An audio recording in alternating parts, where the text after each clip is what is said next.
The New York Jets are interested in dipping their toes in the college football waters. There was a bad name on the list. Also, a big name college football coach is waiting for the Jets to call him because he's interested. Should they be? So much to get to here on Boy Green Daily. It starts right friggin' now.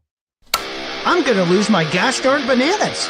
Boy Green Daily starts now. Zoinks!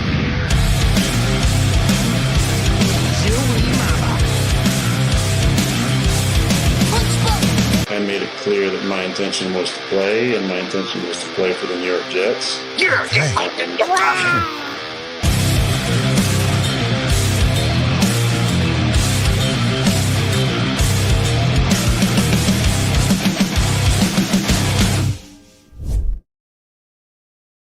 What's going on, everybody? I'm Paul Eston Jr., a.k.a. Boy Green. I'm the New York Jets digital reporter for Heavy.com. Welcome to Boy Green Daily, a daily New York Jets video show, also available wherever you get your podcast. We're here on a Saturday. Thanks for joining us. As soon as you come in, hit that like button. Also, subscribe to the channel so you never miss any of the great Jets content. And we've called an audible at the line of scrimmage, Aaron Rodgers style. Can. A little lone wolf action here. And we've swapped some things around because originally this guy was not supposed to join us on the show today. But you know what? You have to be willing to call an audible. When you see something a little funky on the defense, Aaron Rodgers peeks across his way. That guy's coming. A little bit of this, a little bit of that. And the guy that's coming is one of your favorites, people. Hop on Pop. The Esden Zone has graced us with his presence on the weekend. Here we are, Pop. What's going on? Hey now. Good morning. Exciting wild card weekend. It's not what we thought it would be for the Jets. You know, full disclosure, I said they would be 12-5.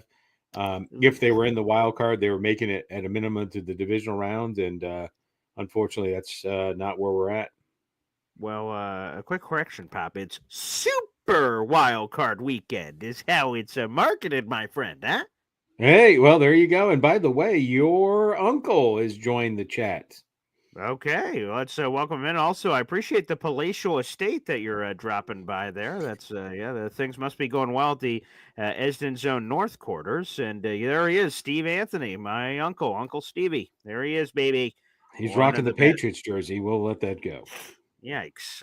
I won't, but here we are. That we'll try to move along as quickly as we can for that. By the way, I will also mention this right off the top rope, people, and shout out Jets Worldwide, Phil, Schnitzel, everybody that's here in the chat. That let's flip the banner, because yesterday on the Jake Asman show, he, by the way, for those who don't know how all the operations work behind the curtain, when it's the Jake Asman show that's also streamed on this Boy Green channel, I don't get to press any of the buttons. I'm just kind of there to answer and talk and react. So sometimes when you guys gift memberships, I'll give a physical shout out, but I can't put it up on the screen. So I want to give flip the board and give a shout out to J-Boy, who surged into first place yesterday with a 20-piece membership gifting. He's number one at 65, number one Austrian Jet fan at number two with 46 gifted memberships. Jimmy Jets jumped into third place with 35. DNY for Life has 33, and for Lily and Big D has 11. Those are all gifted memberships for our wonderful contest, which, again, let's throw that up on the screen to see what you people are fighting for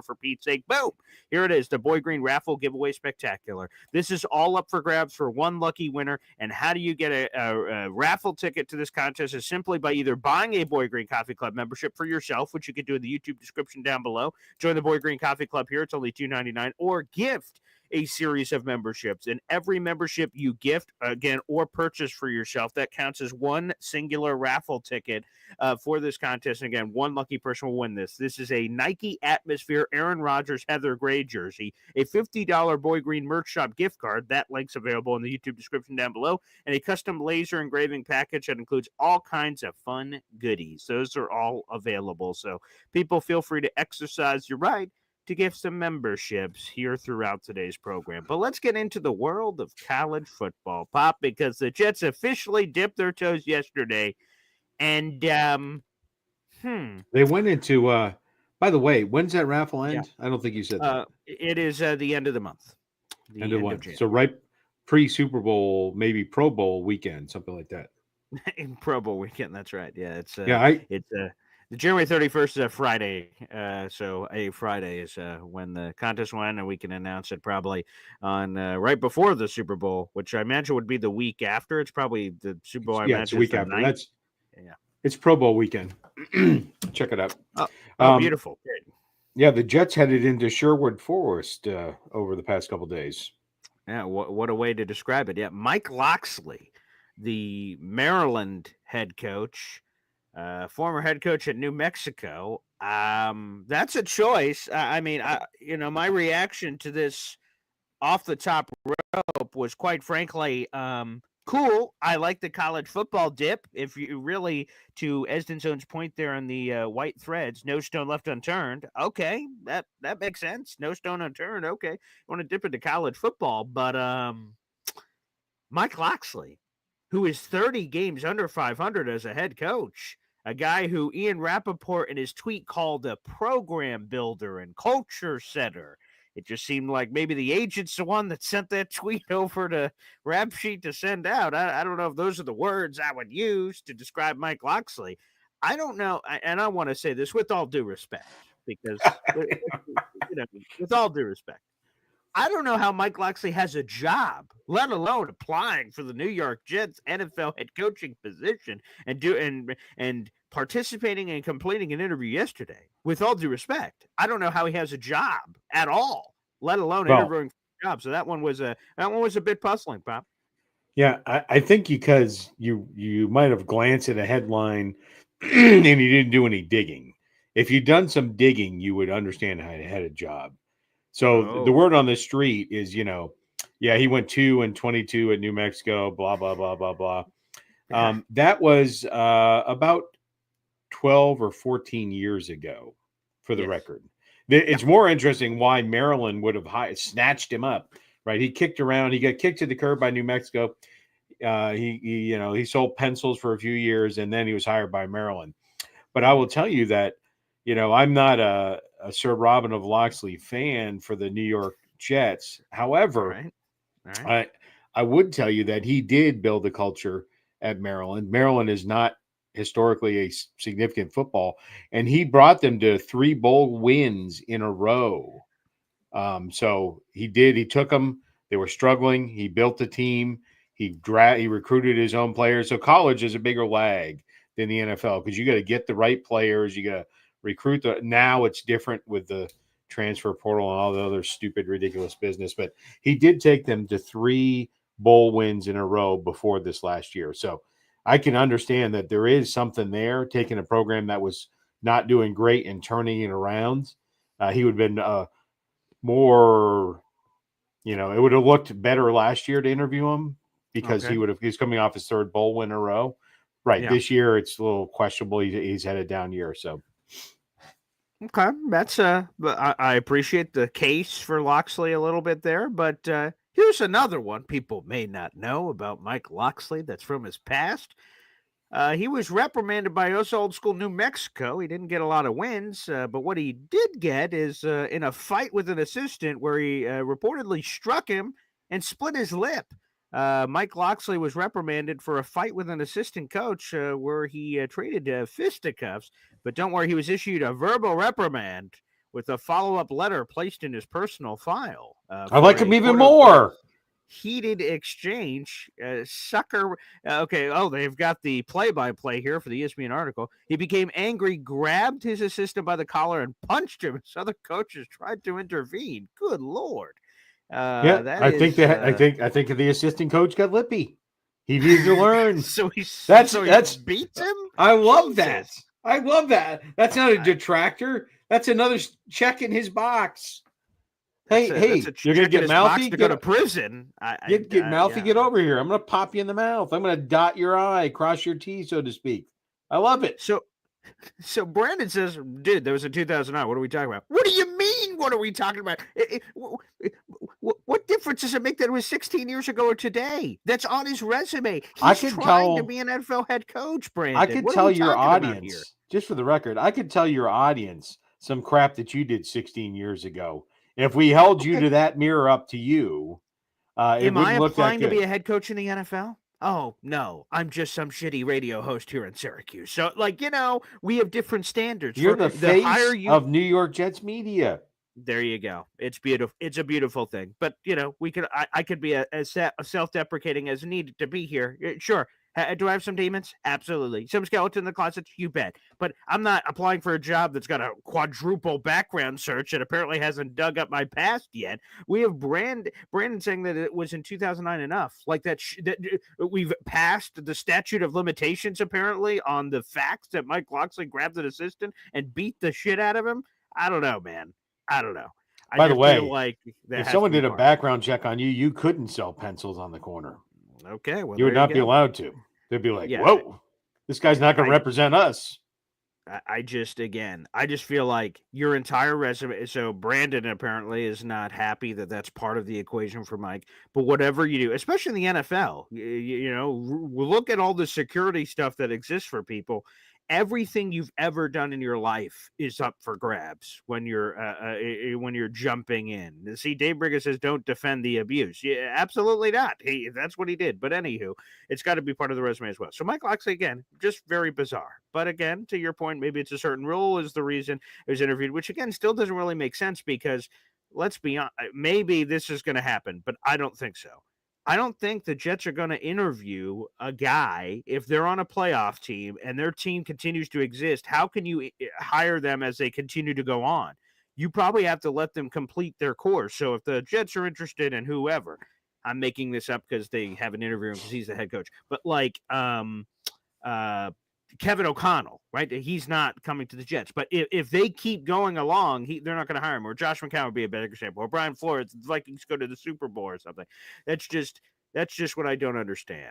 So that's the part that's, like I said, a little puzzling. And I appreciate that from FFL 98 saying, BG, you're not some shitty radio host. You're the shitty radio host. That's what we're looking for. Hey, a quick note. The Ohio State will be the opponent for the Notre Dame Fighting Irish in the national championship game. There you go. And by the way, just because you brought it up, I was going to bring it up later today or tomorrow. But anyways, how it is insulting that Notre Dame Fighting Irish are 9.5-point underdogs at the Open of I didn't Vegas see the line. The line is 9.5 points. Now, let's just dive. We're going to skim the top and we'll move on because it's Jets. The skim the top of it is if you go back just a few short weeks ago, and I know it's not a few short weeks ago, but it was weeks ago, right? You go back a few weeks ago, right? At the end of the season, Ohio State had to play Michigan. You may have heard of Michigan. Yeah, yes. And they lost to Michigan. So it's a shitty Michigan team, too. Shitty Michigan team. And how many points did Ohio State put up against Michigan? Do you remember? It was like 13-10 or something? Yeah, 10 points. 10 points. It's a good thing Notre Dame doesn't have the best defense in college football. Who needs that? And if you put up 10 points against a 7-5 Michigan team, you're essentially going to be a 9. So you're only going to score 0.5 points. That's what Notre Dame is going to score because Ohio State is at best putting up 10 points. As a 9.5-point favorite, I don't know how you get a half a point in college football, but apparently that's what's going to happen to Notre Dame. Well, we'll see. That will be interesting conversation as we get there. Again, I believe that game is 9 days away. I believe that's scheduled for the 20th. It is scheduled for January 20th. My lovely wife and my 32nd year anniversary on Monday.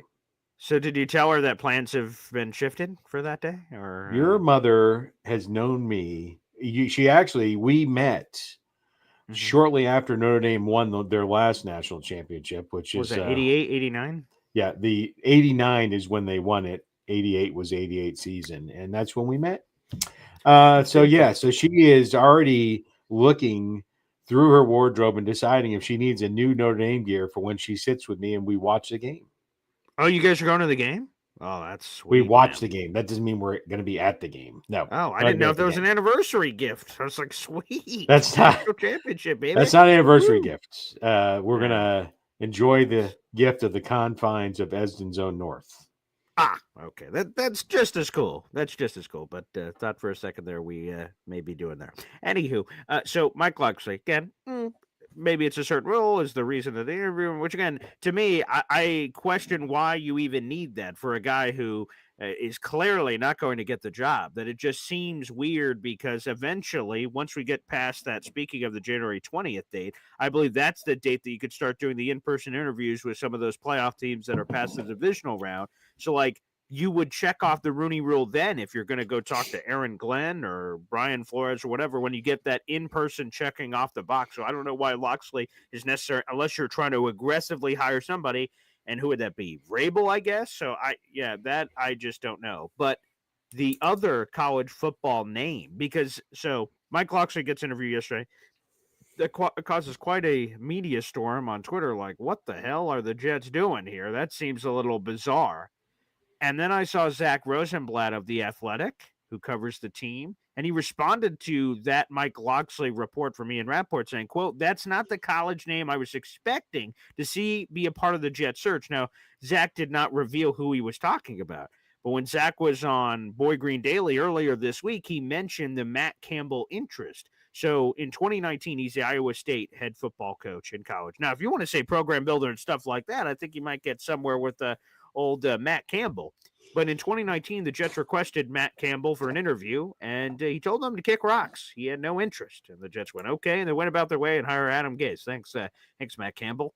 And this time around, Campbell has thrown it out in the ethos, thrown a note in the wind and hope it lands on one Jets drive saying, hey, if you want to talk to me, I'm interested. So I'm curious. I'll throw Matt Campbell over to you. The Jets tried to talk to him before. He wasn't interested. Now he wants to talk to the Jets, but he's not just going to show up to one Jets drive. He's trying to do it through H&Ts and throwing it out in the social media world. It sounds like indirectly to see if it lands on the Jets, to see if he can land an interview. So far, he has not landed that interview. Yeah, a fun fact. I like to always bring some fun facts. Sure. That Matt Campbell, he is single-handedly responsible for changing the NFL landscape. Did you know that? Wow. Single-handedly. This feels sarcastic, but go ahead. No, it's not sarcastic. He's single-handedly responsible. In 2021, he did something that changed the lives of an entire city and may have impacted permanently 2024's NFL season. He turned down the Detroit Lions job. He turned it down. It went to somebody you may have heard of, Dan Campbell, who is literally culture changing, changed the landscape. Lions could be on the way to the Super Bowl. Matt Campbell turned down the Lions head coaching job in 2021. Wow. Oh, you didn't know that, did you? I did not. I had not heard that story. So I see this from the Detroit Free Press. Matt Campbell reportedly turned down an 8-year, $68.5 million deal for the Lions. Oh, and that's why you have me on the show, to bring these facts, to drop these dimes, this information to you. What would it look like? Because I'll tell you, Matt Campbell, I don't know him, but the odds are he would bring the Lions where they are now, to me, is zip and pip, right? And by the way, I wouldn't walk away from $61 million. Oh, there's $61 million over there. You interested? No. I'm not interested in that. No, thank you. Wow. And here's interesting because so obviously those numbers have never been confirmed beyond what they are. But during that Lions press conference, Rod Wood, the president for the Lions, was asked about that reported figure that got out. And he said, quote, "I'm not going to comment on any college coaches. I think that I've talked to a couple of you about that. Out of respect for their current position recruiting, I'm not going to say whether we interviewed a college coach or whether we did or didn't extend an offer. I'll leave it at that. No comment on any college coaches." That doesn't sound like a denial. That's for sure, which is fascinating. Wow. And they went with a different Campbell, Dan Campbell, instead of Matt Campbell. That's right. That's right. There you go. Wow. So, wild. Yeah. Oh my God. You know, this will may segue into a different conversation, right? I do not want the Jets to hire a first-time head coach, and I know that I want them to hire the right person. In maybe 1 in a million, that's a first-time NFL head coach. I don't feel that way. I say more times than not, it's not going to work out, and for a lot of reasons. So Matt Campbell. You know, I don't know that much about him other than he is insane. for turning down an Yeah, NFL I head just coaching job. But fully I'm guaranteed. I'm I really just against the Jets going after a first-time head coach based on where the team is today. Father, I just have to say this with all due respect. That is a very narrow-minded view, and we may lose some wonderful options because if you take a gander around the National Football League, there are plenty of thriving first-time head coaches that are having wonderful success in the league. And I could throw a couple at you, and you could give me your thoughts on them if you'd like. Yeah, I think before that, I should explain why I'm against it, and then we can roll Okay, through. Yeah, here's please why I'm do. against it. I'm against it for the New York Jets, Okay, and it's primarily based on where they're at, right? okay. If you picked, I'm going to pick just a couple off the top of my head. If you picked an NFL head coaching legend, right, their first few years, not pretty at all. You go to Bill Belichick, you go to Bill Parcells, you pick a legend, right? The first several years, right, there's a few that came out of the gate and hit home runs right away. Those are few and far between. And so you're going to come in, you're going to replace almost everybody, right? It's not like politics. I'm going to keep Johnny over there. Sometimes a special teams coach is kept if he's, diamond, you don't happen to have someone that happens. But normally it's you change the entire team over. You bring a new offensive coordinator, a new defensive coordinator, a new special teams coach. They bring their own philosophies. Now these players have got to learn this new stuff. By the way, the players aren't working extra time. Just for the record, there's a collective bargaining agreement. So they're going to show up the same amount of time they show up this year. So they have to learn this entire new system. And that's a challenge. Typically, first-time head coaches, the first year out of the gate, do not do well. The second part, I'll continue on that. So with that, what is the runway for the Jets? Is everybody, I don't know how many people on the show. How many people on the show right now? Let's take a gander. We've got 300 people in the room right now. 300 people. I was going to actually throw out a different poll, but I see the one you put out. So what is the average fan's runway that you're acceptable with, right? What do you mean? So how many years are you going to be okay sucking to give that head coach the leeway to install his program, change the culture, right? So when they go 6-11 next year, right? Yeah, what is the fans going to be saying? Right. I think a fan is probably at 0-1. They want, and I'm not saying Super Bowl 15-2 season. I think most fans are hoping for competitiveness. Again, there's so many questions I know. Who's the quarterback? Who's the head coach? Who's the general manager? What the draft, the free agency, and all that stuff. But my gut, with just being a Jets fan myself and other Jet fans, is that competitiveness, 8-9, 9-8, depending, because we know nothing right now. And maybe that's good enough for a 7 seed in the wild card and get into the playoffs. And then, okay, but year 2, 2026, all right, we better be rolling in playoff conversation, like maybe not a playoff mandate, but like in your heads, it's a playoff mandate. Like that should be the next natural step of the progression. Yeah. And so the reason I think that we could be successful the first time head coach, but it's going to be more difficult is there's things you don't know until you're a head coach, right? Okay. It's different than college. The players are different in college that, they're playing for, they used to be playing a lot for their passion, for their school, et cetera, et cetera. And then, but in NFL, it's a bunch of people that are going to work, right? And you got to convince them to buy into the team. And then there's the other part of it, depending on the team, depending on the yin yang between the GM and the head coach, you're either going to be involved in the salary cap discussions and moving of pieces, or you're going to get the ingredients that somebody else decided you're allowed to have. Neither one of those is the greatest thing. And it's completely different than anything you've done before, right? That's a huge component. And so with a first-time head coach, you've got to figure all that shit out. With a coach that has been a head coach in the NFL before, you come in knowing things. Anybody in the chat, anybody in the Jets Nation knows that when you do something for the first time, you immediately realize, well, I should have done that differently. I should have done that better. I'll do this different. That's why when that guy goes to a second team, like a Pete Carroll, to use a different name. Then he goes, okay, well, I'm not going to do any of that stuff now. You come in when you're Bill Belichick and you go to that name when he was with the Cleveland Browns, when he went to a different team, you take those lessons learned. The problem is those lessons learned cost. They cost wins. They cost things. That's why I'm against in principle. Now, again, you can get lucky, but generally speaking, it's going to be a bigger risk with a first-time head coach and someone that's been there, done that, and has lessons learned and scars to prove it.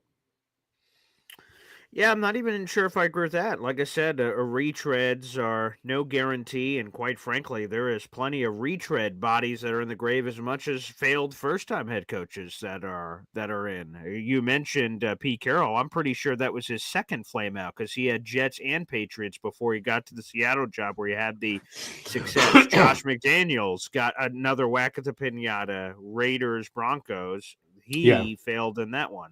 Again, those are just off the top of my head. No, I'm with you. To that point, I don't want you're not better than a first-time head coach just because you've coached before, to be clear. I want to hire a successful ex-head coach, right? That is proven. How do you define success? Just wins I don't and know. losses or what? Pete Carroll, Jay Gruden, right? Jay Gruden built teams at two different organizations, if you remember, right? He was with the Oakland Raiders. He built the team.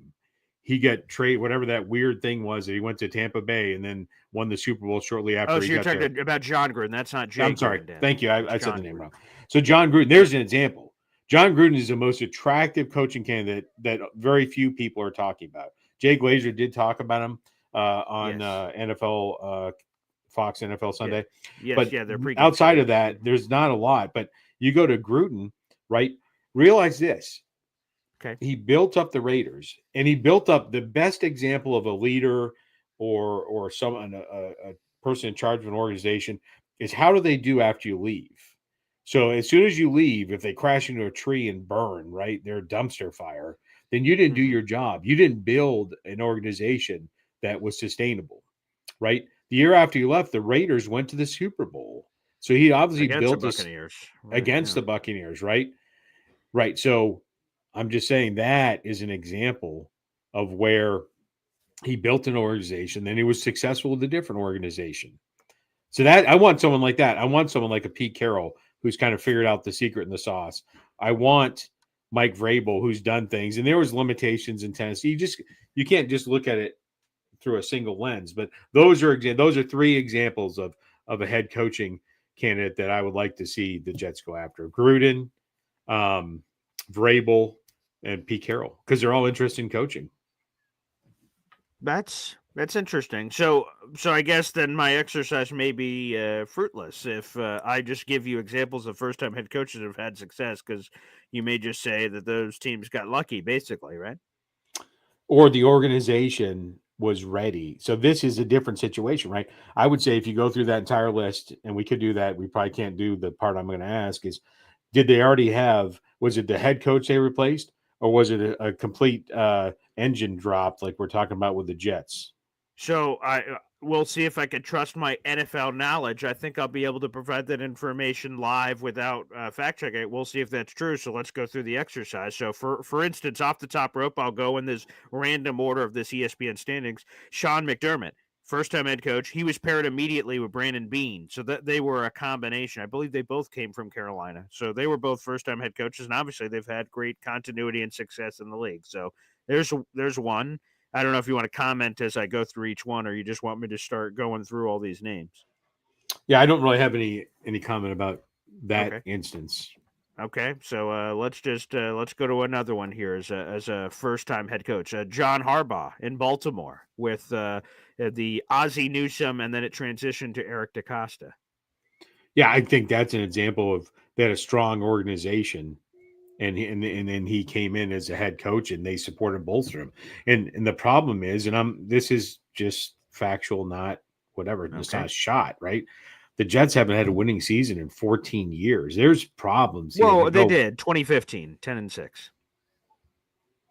Okay, thank you. You're right. Or been but that's the only one in 14 seasons, so that's fine. Yeah, and so it's not a healthy organization, right? You don't have a general manager, and so that's a dichotomy to the Baltimore Ravens in that Okay. example. So maybe you're going to have the same answer then for Mike Tomlin and the Pittsburgh Steelers then. Right. The Steelers, I yes, they have it's a long-standing successful, and he wasn't coming in, right? Bill Cowher did not get fired, right? Right. I believe he Right. retired. Right. He retired and they hired him. Right. It wasn't and he came into when you come into an organization that's it doesn't happen very often. The NFL almost never, right? But you come into an organization that's doing pretty well, right? And all you really got to do is, sit in the pilot seat when it's on autopilot.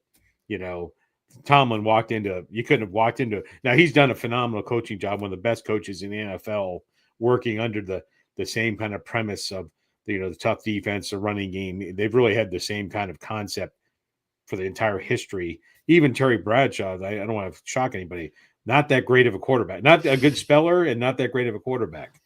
But they've ran that same thing. So Tomlin walked into a perfect situation and has been able to maintain excellence for a long time. This one, I'm sure Jet fans will feel because it's a very similar situation in a lot of ways. The Detroit Lions, Dan Campbell and Brad Holmes, first timers both. The Lions stunk. They've had it in somewhat recent memory, right here in the 21st century, last 20 years, whatever you want to call it. They had an 0-16 season in there. Dan Campbell steps in there as a first-time head coach, and they've been able to flip the culture for an organization that historically had been shitty. Yeah, and the entirety of my mindset on this is okay. You can have a first-time head coach come in and do a phenomenal job and turn this organization around and set up for future success for the next decade. That can happen. Okay. Yeah. But realizing you're going to talk to a person for an hour, 4 hours, 8 hours, 12 hours, interview over multiple days, whatever it looks like, you're still right having it's like buying something with a promise. It's like Tommy Boy, right? I could put a piece of shit in a box and put a guarantee on it, right? And so it could happen, but there's still a leap of faith, right? The Jets are going to take a leap of faith with this first-time head coach and hope for the best, right? Or you could take someone that has done it in the NFL as a head coach and been successful. That's all I'm saying. And what it's going to take with a first-time head coach, it's going to be a challenge to meet the timeline and expectations of a team that struggled for a long time. Now, I'm just going to go rapid fire here and drop a bunch of names. Matt LaFleur of the Green Bay Packers, Kevin O'Connell of the Minnesota Vikings, Sean McVay of the LA Rams, Kyle Shanahan of the San Francisco 49ers, just to name a bunch of random ones. I just feel like if we close ourselves off to first-time head coaches and only focus on retreads, I just feel like we're cutting off. It's funny that people make this joke that, like, in your dating life, you're like, geez, nothing's going right here. And then someone goes, hey, why don't you swing on the other side? You'll double your chances. Like, I mean, you increase the opportunity when you're just focused on one. Sure, to your point, there are successful retreads. Andy Reid's a good example, although that one's probably uniquely specific with all the success he had in Philadelphia, getting fired and getting over to Kansas City. But there are retreads that have gone to different places and have had success. Pete Carroll's a great one. Bill Belichick, of course. Andy Reid. I mean, go through the list of guys that have been able to go to different places and find new homes. But again, there's so much success in the league. Almost half of the league, all the teams I named, they have all these awesome first time head coaches. It's the old question. I can't get the job without the experience. I need the experience to get the job, to get in there. And some people just need an opportunity. And sometimes when you're successful, you get the one opportunity, you're a great success. The Jets never have a chance at that guy because they were unknown. Then they became known, and then they're known and great, and they're never available again. So you just lose yourself to those opportunities. I get it, because in Woody Johnson's ownership, there's only been one head coach that he's hired that was previously a head coach. It was Adam Gase. There's only one offensive coach he's ever hired that was previously an offensive coach.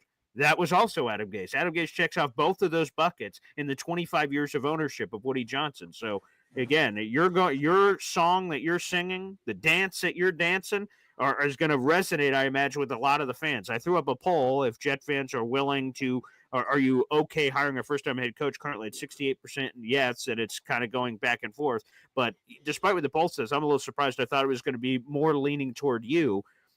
a lot of people are going to be swimming in those waters. You're not alone in your thought process. Yeah, and I'm not 100% against hiring an NFL first-time head coach. Here's what I'm saying.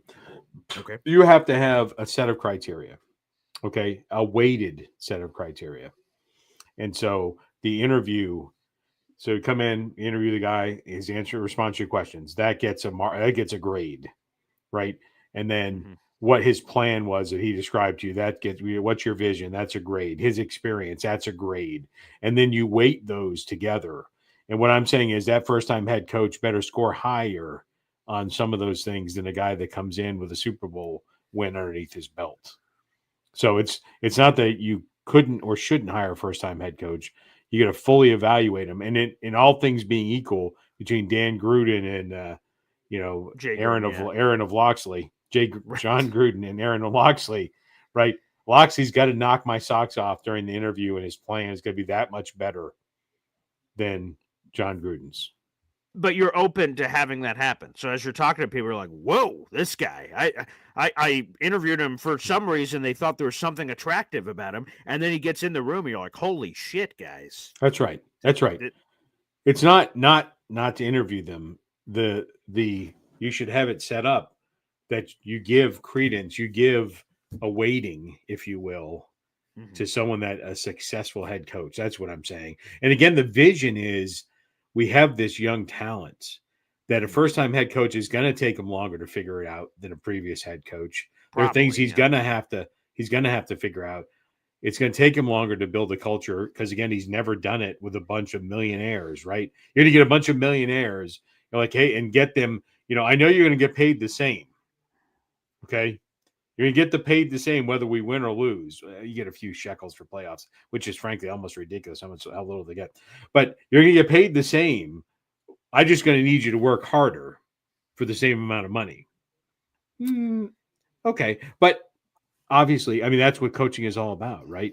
Getting somebody to do something that they don't want to do, that they're going to achieve a goal they want, but to get there is going to take a lot of hard work and effort. That's what people typically don't want to do. Two things here. Uncle Stevie, D'Amico Ryans, that's a name I glossed over. Obviously, he's still so early in his career, but obviously he's had great success. He's in year 2, and we'll see what we got 2 playoff games today, and it's funny. Rich Eisen said a couple weeks ago, let's lock it in. The Texans are going to have the first playoff game as the most unattractive slot with how they were playing, which was funny. But to your point on how long is it going to take, right? A first-time head coach might be a little bumpy initially because he has no idea what the hell he's doing. So what is the Jets' path? Are they saying, hey, baby, we could still win this thing? We said it last year. We said it the year before. We just need some alterations so we can make a chase. Or is it like, yikes, we swung, we missed, we need a full recalculation. We're going to keep some of the young guys, obviously. They're not blowing up everything and selling off the copper pipe in every room of the house. But there's it feels like there's 2 very black and white paths for the Jets. It's either contender town, we're going for it all, whether it's Aaron Rodgers or some veteran quarterback they acquire and say, hey, we can win a Super Bowl in 2025. Or it's, I don't know if a Super Bowl is going to happen. Let's try to make the best possible roster we can within reason, and let's just sort of see what happens. I think that's the path that is going to probably happening in these interview rooms and what the coaches are saying. Hey, what are our expectations for us? You assess the roster. Obviously, there's a lot of more roster building to happen here over the couple of months. Well, what do you see? What's the vision as it's currently constructed? Do you think we can win a Super Bowl? Because, right, I don't think the owners just want to hear, hell yeah, we can. And then he comes in and goes, oh, fuck, absolutely not. We can't. So there has to be a level of honesty there with the path because that can determine potentially at least the flavor or thing that you're viewing from a hiring perspective. Yeah, and I will say NC Green, I think was who it was. It's gone up in the comments. 100%, right after the press conferences of Ulbrich and Saleh. I will tell you, part of the interview is we need you to go in this room over here. Yeah, this is it, right? The comment. Yeah, you go in, they're going to do a press conference and they're going to prove to me that they will not embarrass the Jets organization, which is what is like happening. A fake mock press conference. That's right. With hard questions that you're not going to say, the stupid stuff that's come out of the past 2. Saleh said stupid shit. Ulbrich said stupid shit. we don't want a Mayo to go up there and say the stupid shit that he did, which frankly is the primary reason, in my opinion, that he got fired, is the I stupid agree. things that he said. He said, "Oh, and it's not just at the podium because it's every layer of it, which is probably That's the right. New York market too." Is that he said in a not a news conference, like a your local television guy, WWD Channel 4. Hey, Gerard Mayo, a lot of money you guys have for Itsy, huh? He's like, yeah, we got a lot of money to burn, baby. Yeah, and the news runs with, oh, what a great quote, sweet, run it, people, run it. And then Patriots like, the fuck. I'm so sorry. I didn't mean to say that. I meant this. Oh, okay. And then he goes on. So coaches do radio interviews with the official home of the Jets, Ravens, Bears, everywhere, and they're supposed to give them juicy info because they're going to hold it for like the pregame show and stuff. So like it's not like trade secrets. He goes, Ramondre Stevenson, captain fumble, his ass is on the bench because we have accountability around here at One Patriot Drive. We're like, oh, okay, coach. Gotcha. He's like, Antonio Gibson, getting the start. Okay, coach. Go to the game. What? Ramondre Stevenson getting the first reps. What happened there, coach? Yeah, we had to change plans. From the 30 minutes of having that conversation to now, I mean, there has been the Drake May, Jacoby Brissett thing. I still can't get over that from his first ever like preseason leading in. Hey, coach, who's leading the quarterback room right now? Well, Drake May's been better the entire time, but Jacoby's a veteran. What? And then he slaps Jacoby Brissett on the ass to get in there. Like, I mean, unbelievable. So I don't know if I hope there is a cool, way of like probably with technology, you could do some sort of a virtual sort of setup and have the question. So you kind of have a mock scenario to see how people react because you don't know how people react until you shove them out there in that situation. Podcast, ESPN interviews, Robert Saleh, excuse me. He had to do a weekly interview of ESPN Radio Press during his time there, beyond what he had to do weekly 3 or 4 times to the press with the local media. And he would sometimes say things there. So, I mean, yeah, I don't know. That is a big piece of it that gets overlooked, though. That's for sure. Before we get to the phone lines, I just want to put a whatever on this, on the college football thing. So obviously the Jets are looking in those waters with Mike Locksley. Maybe it'll just be that dip and that's all that's required. But like I said, the previous interest in Matt Campbell's sort of interesting. Again, there was a couple years ago. The names that have been discussed as possible jumps to the National Football League in no particular order. Your boy Marcus Freeman of Notre Dame, who just got a life-altering, enriching contract, very nice, from the Fighting Irish when there was rumors about the Chicago Bears potentially looking into him. Seems like a smart move as he has Notre Dame in the national championship game. There's been rumors for like 1,000 years about Lincoln Riley eventually making the jump, but the Cowboys were a hot one. I think that was the McCarthy cycle. It must have been. He was a hot name there, but nothing obviously ever happened. Kirby Smart was a recent one that I heard that a Jet blog site threw out as a rumor possibility, and that kind of picked up some steam with college football people talking about it. And then obviously primetime Deion Sanders with his son Shadur entering the 2025 NFL draft. A lot of people said, oh, he could just link up with whoever is the number 1 pick and boom, boom, boom.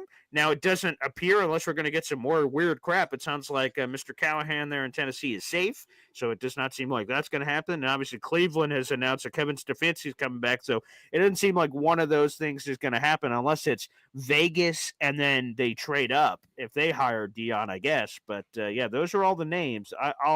You can interact with any of those names in which you please, but I guess this goes to your point. Outside of Harbaugh last year in Jim Harbaugh, who obviously had been in the NFL before, so I don't know if that counts in the college football success stories of the jump. I know he was in college football way before at Stanford, but you could put that in your list if you'd like to. Should the Jets be exploring the college football waters? I guess that kind of goes against, for the most part, your first-time head coach theory and conversation. Yeah, I think they should interview the most qualified candidates for the job, and that would obviously include some college coaches, and then do the weighted approach to their benefit. I would tell you that the most interesting thing about the college football landscape is how off the rails it has gone. I was going to say a different phrase, but I don't think you're allowed to say it anymore. And that is, like, you look at Arizona State. Arizona State is the poster child of the transfer portal and NIL money, right? Mm-hmm. And what I mean by that is They had so many transfers came in, so much talent went to Arizona State because of the coffers in their NIL that they went from predicted to be last in their conference to going to the college football playoffs. That is what the transfer portal and what used to be dirty money, what used to take Heisman Trophy away from people, what used to put organizations on double secret probation is now reality. So it's a different landscape now. And then you take Marcus Freeman, for example, where Notre Dame NIL money, they don't really swim around in some of that stuff, right? Deion Sanders is rolling in his backyard and that kind of stuff at Colorado, and he's getting mixed results, I would say. So absolutely interview the head coaches, but you got to look at these college coaches with a different lens now as, what NIL backing does this team have? How attractive were they via the transfer portal, things of that nature. Let's give a shout out here to our boy, our number one Austrian Jet fan, with a 10-pack of Boy Green Coffee Club memberships. That is 10 new raffle tickets to our contest, baby.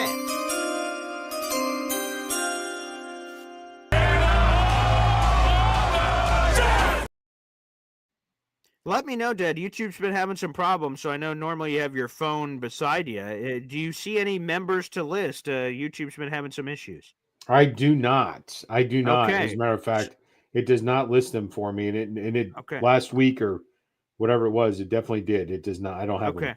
So I apologize so thank you, Austrian. We've updated the banner already. You're in second place with 56 gifted memberships so far this month, so all those count.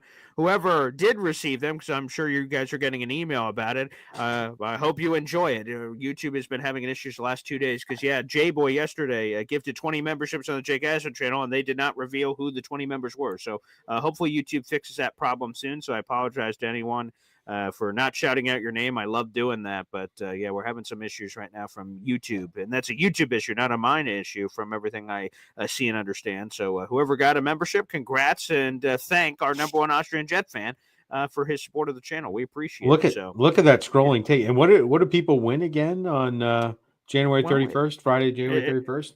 Yeah, it's good to bring up because, again, we got 400 people in the room right now, which we fully appreciate. And it is this here on the screen, the Boy Green Raffle Giveaway Spectacular. Again, every gifted membership or money equivalent. I know some of you guys have technical problems with iPhones or Androids and gifting memberships. You guys can also super chat or super sticker or PayPal or Venmo. That is at BoyGreen25. Just make sure if you use PayPal or Venmo, which again is a fully, completely understandable and acceptable way of doing it, just write in the description, "Hey Paul, this is for the Boy Green Raffle.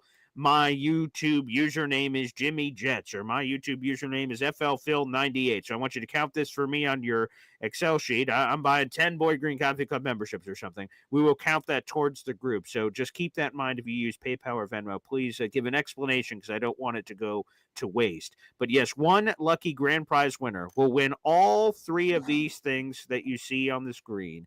A Nike Atmosphere Aaron Rodgers Heather Gray color jersey will be yours. A $50 Boy Green merch shop gift card, which has a direct link in every YouTube video we do, which is down in the YouTube description down below. We just released a brand new Boy Green Established 2020 Coffee Club shirt, which happened during COVID, believe it or not. So there you go. So enjoy that. And a custom laser engraving package that is a combination of custom laser engraving of New York Jets logos and Boy Green. It's a package together. It's really cool. There's license plates, pens, commemorative coins, and so much more in the gift package, which is absolutely a hoot. So a massive prize pack for to give back to our fans, which is a really cool experience, which we absolutely love doing. Did you say your package was laser engraved? I did, and people for Patreon and Boy Green After Dark, if you pay a certain amount of money, sure, you could see the laser engraving yourself. Yeah. Yikes. Yeah. Or if you'd like, you could pay money to never see it. I'd also accept it. I am. You may get a flood of money coming in under that. Oh boy, yeah, there we go. By the way, nice. Yeah. Boy Green gear. Is there a link down below? Get some Boy Green There gear. is. There is a direct link on every YouTube video to the Boy Green official merch shop, which, like I said, I'm waiting for my first taste of the brand new shirt we got of the Boy Green established in 2020. That's a cool, simple shirt I like. And again, we're still working with Woody's people. I know a lot of people have asked about it. We're still working with Woody to get the right design for his shirt as well. And yes, the free way to contribute, everybody, and I don't want that to be overlooked. It helps support the show. Is hit that like button, 400 people in the room, or people who are watching after the fact, and subscribe, as E the Key says. So like and subscribe, baby. That is the way to do it. All right, Pop, you ready to open up the phone lines? All right, let's go. Okay, people, if you'd like to call into the show and get your participation trophy for the day, now is the time to do so. We'll play a quick little HEP song here, and then we'll open up the phone lines. You can call in and ask any questions you want. Jets, drafts, coaching search, GM search, or even the bizarre, well beyond those things. That's up to you. Quick HEP song, more coming up here on Boy Green Daily. Boy Green Daily, Boy Green Daily, Boy Green Daily. Talking just football, man. Boy Green Daily, Boy Green Daily, Boy Green Daily. The New York Jets Football Club. Wow. Offense, defense, special teams. Watch the Super Bowl season with Boy Green. J-E-T-S. Jets. Boy. Here we go, baby. HEP. Playing it off the top rope. All the HEP songs are great. I've got a whole collection of them, and we'll cycle through them. But that's my favorite HEP one to get right to the phone lines. All right, and again, the phone lines are open. That's youtube.com/BoyGreen25. The pinned comment on YouTube. If you're watching on the Heavy on Jets Facebook page, which again we appreciate, no matter where people consume Boy Green Daily or Twitter, if you'd like to interact with the show at an optimal level, it's always on YouTube. That's where you can become a member of the Boy Green Coffee Club. That's where you can call into the show and all the rest. Let's do it. Let's go to the phone lines. We got HEP joining us here on the show. What's up, HEP? Good morning. Hey, Pop, Mr. Edson. Hey, Paul. How you doing? Mm-hmm. Hey, gang. Excellent. Yeah, thank you. Good. I have two questions. One for you, Paul. One is, I saw you on the Jake show yesterday. What do you think of Beast Breaker?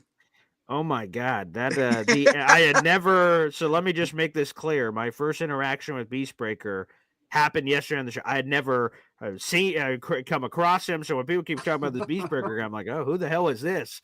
He looks like a little Bam Bam Bigelow action. There's a little bit of that happening. This big bald guy that's a Jets fan with an accent and calling people a joik. A joik. I can't even quite do it, but I heard it like 1,000 times of like that accent of calling everybody a big joik. Yeah. And a lot of finger pointing and a lot of action and energy. But you know what? Yeah. Like I said to Jake, and I know not every Jets content creator that exists in our universe has a radio background, but I know me and Jake do. You know, in this radio world, you want to be loved or hated. Being in the middle is the worst place to be. Everyone forgets about you. You're in the middle. So if people love you or hate your guts, in Beast Breaker's case where he's getting both sides of the coin, that's the best place to be, where you could create interactions and comments. And obviously, he's a polarizing figure. So it was an absolute honor meeting Beast Breaker. He's a unique guy. I think Jake is sitting on some kind of moneymaker there. I can see, like, remember the Celebrity Rehab? They had. I think they should get like Bobby Midnight, Beastbreaker, Allen, Gary. Put them all in a house for one season, Jet season, right? And you have guests. You could be a guest guy. Jake could come and guest. Oh my God, that thing would be so hilarious.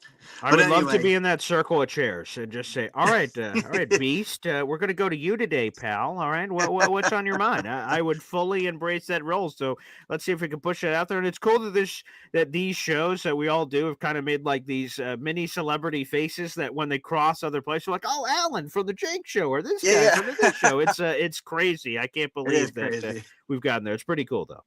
All right. Now, for you, Pop, I just wanted to understand, like, now, Grandpa was a Jet fan, and Paul's a Jet fan. How did you become a Dallas fan? Yeah, actually, Grandpa was a Giants fan. Oh, which is even more eclectic. He was a Giants fan. My dad watched football some. He wasn't crazy. He was a big Giant. He liked the Giants. He didn't really have a college team. Was he a baseball guy? He was a big baseball guy. He hated baseball and basketball game, and he was a big athlete. He played. he played in the Air Force traveling softball team, and he was a really good golfer. But anyways, so we watch football occasionally. I saw the Cowboys way back, Staubach time. I enjoyed them. They were always on TV. Yeah. That's kind of how and the Patriots are terrible. And I think back then there was not broadcasting rules. I think they would show the grew up in New England. I think they showed the Cowboys game over the Patriots game back in those days because nobody wanted to watch the Patriots. Yeah. Well, you watched the Patriots when they actually had the Patriot on the side of the helmet, right? That's right. I actually went to my first football game was a Bears, not that Bears Patriots game, but it was at the old Foxborough.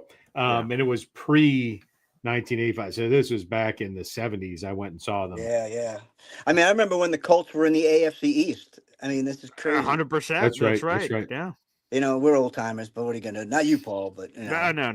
Anyway, I still got a few silver whiskers, but I like the track I'm on. Thank you very much. Yes. All right. I love you guys. I'll see you later. Beautiful. Great stuff there from Hep. Again, the phone lines are open. That is youtube.com/boygreen. Instead of celebrity rehab, I think we should go back to UFC 1, where you have like a tournament, right? And you have to fight. You start off with 16, and it's in the same night. It's not this. We're gonna have this tournament in over like 3 months. It's tonight, boys. You mean I could have 4 fights tonight? Yes. It's where they had the kickboxer, the 7-foot kickboxer against the sumo wrestler. By the way, you got to go back. If you have ESPN Plus, you got to go back. You watch UFC 1. It is the funniest crap. One of the times the kickboxer actually kicked somebody's tooth out, and it landed on the announcer table. And they're like, just that interaction of one of the fighters' teeth on the announcer's table. And they had some cool announcers. They had it was Jim Brown, one of the announcers. It was some female gymnast or something like that. Okay. They were just trying to figure it out, right? So they had like 3 very interesting announcers, and it was for the first couple. But on the table. 2 things here. My experience with the original UFC, the refs were a little not as trigger happy. I'm not quite sure how to put it. There have been guys that get spiked on their head, and then a Royce or who have you is raining elbows on their head, and their lifeless body is just on the canvas, and the ref's just kind of like looking. He's got his hands on his hips. He's in the position, right? He's in a wrestling position of like, okay, I'm ready to jump in at a moment's notice, and the guy's brains are just getting bashed onto the canvas, and I'm like, good Lord. I mean, that was like 8 elbow shots, and this guy is trying to pop his head like a pimple. I mean, it was a little aggressive. Yes. Yeah, there was no rule. There literally some of the rules, like groin punches were allowed, right? Yeah. And so there was one back in the day. This guy landed 5 full-on shots to this guy's nutsack. And I'm like, after the first one, the guy just needed like 5 seconds to realize that he was going to black out. After the 5th one, the dude was just blacked out. And they didn't. You could do anything.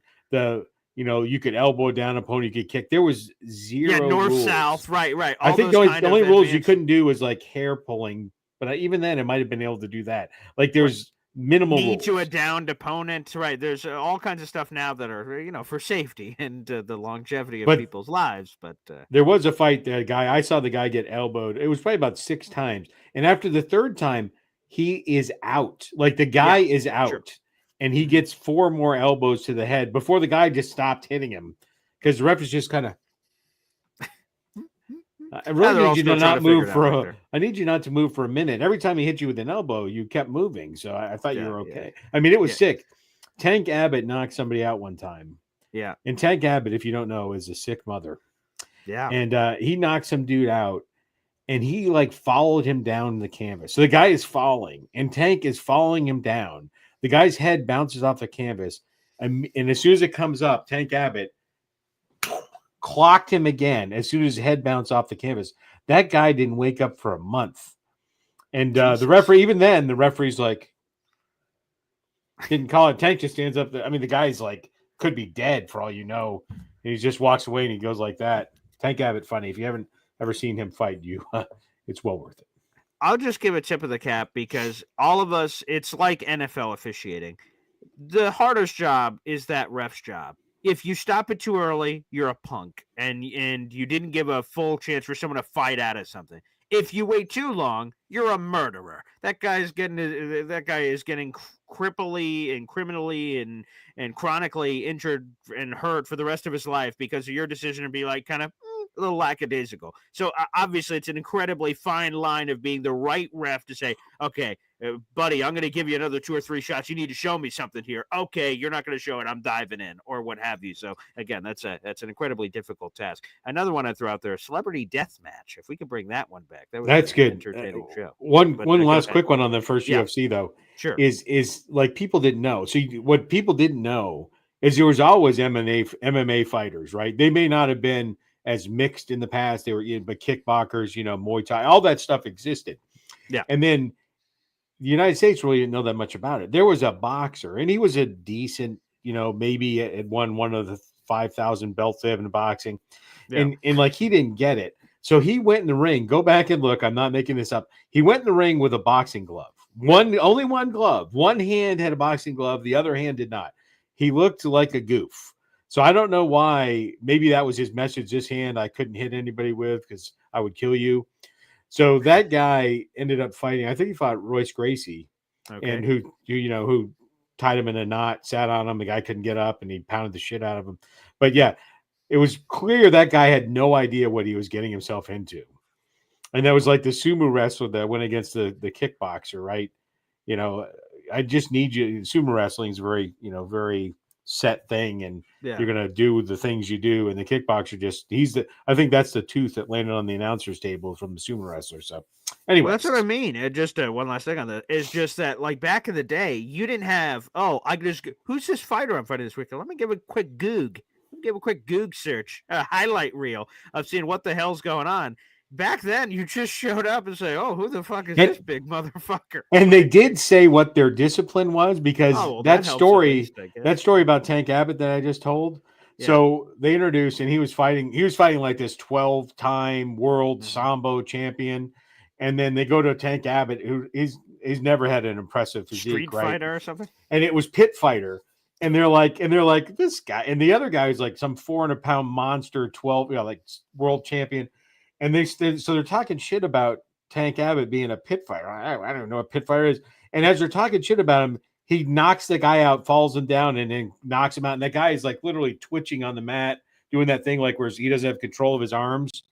And then they stop talking. They're like, well, that was quite impressive. And they're just like, there you go. Some good stories here. Again, we got 500 people in the room. Like the video, hit subscribe. Plenty of people want to get on the show. We'll get to all you guys here on the program. Let's go up. Here we got the legend himself. Philium, FL Phil 98 is here with us with a very nice jersey on. What's up, Philium? He's rocking some gear there. How we doing, boys? It's been a while. Yeah, good to see you. A couple of times in the past couple of weeks, the idea of reseeding has come up.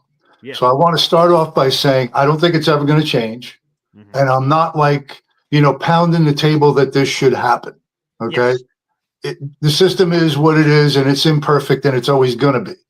But when it came up a couple of weeks ago, I started doing a little homework. Mm-hmm. So over the last 20 years, there's only been 3 times when the order would have been the same no matter what. In other words, the division winners would have been the top 4 seeds, or even going back to when it was 3. Okay. Wow. All right. Only 3 times in the last 20 years.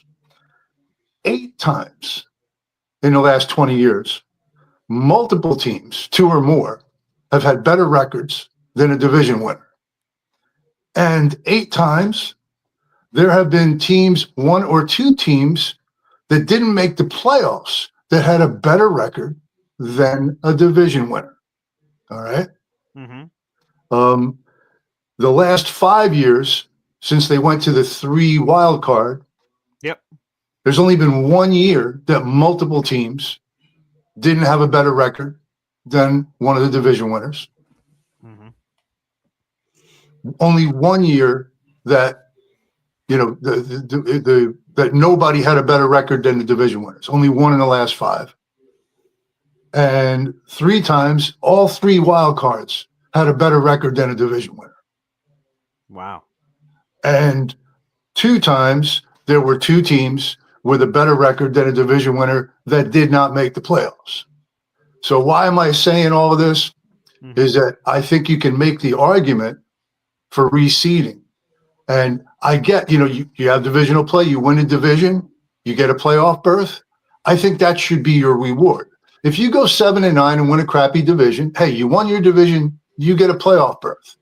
But do you really deserve the home game on top of that? Look at all the advantages you get by winning a crappy division.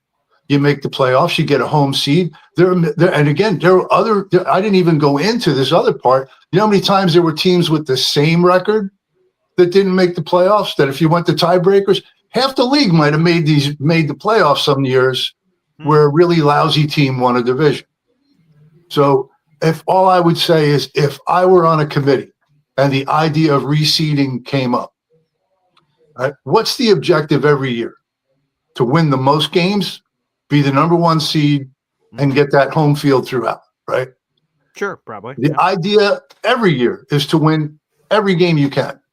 Sure. So a team that wins, like this year, you got, Minnesota wins 14 games and goes on the road. All three wild cards, Washington, Green Bay, and Minnesota, have a better record than two of the division winners this year. Tampa's 10-7, the Rams are 10-7. All right. So you can certainly make the argument for reseeding, and it's really not that big a deal. So listen, it works exactly the same way, right? You got your three wild cards. That works exactly the same way as far as how you get the wild card. You win your division, you're in. Then it's just a simple matter of reseeding based on record. And, like I said, if I was on a committee and that vote came up, I'd vote in favor of it.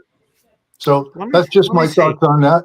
Let me throw two things at you. So number one, so this was the first time in this three wild card era on both sides that a 10-win team has not made it. Seattle this year is a 10-win team. They did not make the playoffs. Now, in fairness, they knew at 9 wins that they were already eliminated. So heading into the final week, it didn't matter. But still, it's an important note to make that they're the first 10-win team to, that did not make it. Now, I'm curious for the reseeding plan. This committee, I love it. Okay, because I like good conversation. I think my dad's on your side too, and so is Bud Poliquin, a longtime radio host that was with us on the radio. We got into a debate about this, and he's exactly where you are, FFO. He's like, the playoff berth is enough of a word, Slappy. And I went, oh, okay. So we went back and forth about it. But on this reseeding, so you have obviously records, right? The best records go to the best places. Do you have it all the same as it is? You go to head-to-head. You go to your NFC, we're just using as a random example. It could be either conference. Your head-to-head, if you've played, whatever happened there is the first tiebreaker beyond record. And then you go to your conference, how you performed in your own conference, and then common opponents. Is that how you would do it in your reseeding world there, FL Phil 98? Yes, the seeding would be exactly the same in that if you win your division, you're in, and you settle division first, right? So if there's a team like this year, there is a 10-win team, but they happen to be in the same division as the Rams.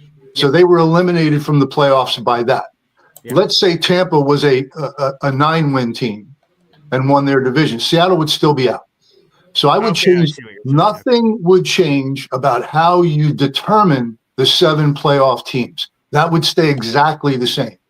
First tiebreaker head-to-head. Second one is division record, conference record, common opponent. However, you go all the way down the list and you get your 7 teams. None of that changes. The only thing that would change is Minnesota is playing the Rams in the first round. In Minnesota. They get the home. And so again, now, when I say reseed, in this case, all 3 of the wild cards actually have better records than 2 of the division winners. So the seeding would actually go Detroit 1, Minnesota 2, Philly 3,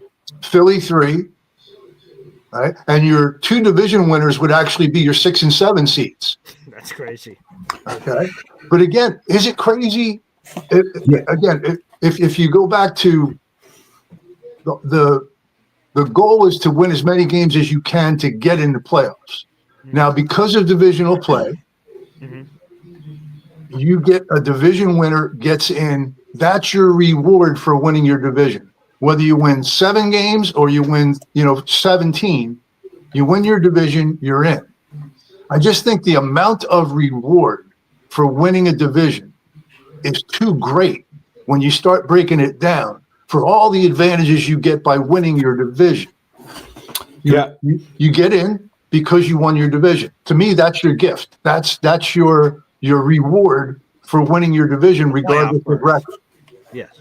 That's just, and again, I'm not like pounding my table, the table about it. If they don't change it, I don't care. It's just it comes up a lot. And I really looked after breaking it down and looking, I was like, wow. I mean, you could really make a case. 17 of the last 20 years, you can make a case for this. And you don't have to go that far. And I would just call it something different. And I think it's semantics, what you're calling it, Phil, versus, to me, you always have these standings. You have the division standings, and then you look at the playoff, it ranks them like at the NBA, right? Here, it's always, you don't have to do anything at the end of the season because it's been a running total. But to your point, the third place team in the NFC North has a better record than two of the divisions in the NFC. The winner, the third place team. NFC North is by far the best division in football, right? And to realize that, especially with going to 18 games, the division is only 1/3 of your schedule. I bet you if you looked, I've not done the research, I bet you would look, the majority of the losses for NFC North is against each other. And they've kicked the crap out of everybody else. So to say that the third place team, right, which is the Green Bay Packers, right, they got swept by the Lions and lost to the Bears, and they might have gotten beat up by the Vikings too. So yeah, almost all of their losses. So essentially undefeated against the rest of the NFL, and they're whatever seed that they are, they're like a bottom seed. Yeah, they're the 7th seed with a better record than two of the other players. The only people they lost to is their own division. So I'm with you 100%. On that. And the one thing I want to come back to real quick is that, you can make the argument, well, we used to have, whatever, go back to like baseball when there was, 10 teams in each league. And by August, 8 teams were out of it, right? That's part of the reason they came up with divisional play and wild cards, was to keep more teams involved, right? And by the way, there's one additional thing to this is the whole like not having anything to play for the last week. That might go away as well, because now you're playing for a seed, a home game. If you're locked into the number 4, you got nothing to play for. Well, maybe if you win, you jump up to 3.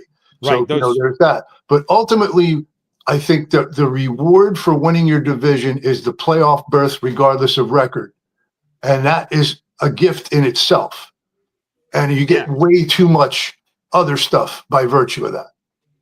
Yeah. By the way, here's that nugget. The Packers are 11-6. 5 of their 6 losses are inside the division. Their only loss outside of it was against the team they're playing this weekend in the playoffs, the Philadelphia Eagles in Brazil. That is it. Crazy like that is a reality for the Packers who finished like that but did so well. Right. I appreciated the conversation, Philium. Thank you, sir. Peace. Right, thank you.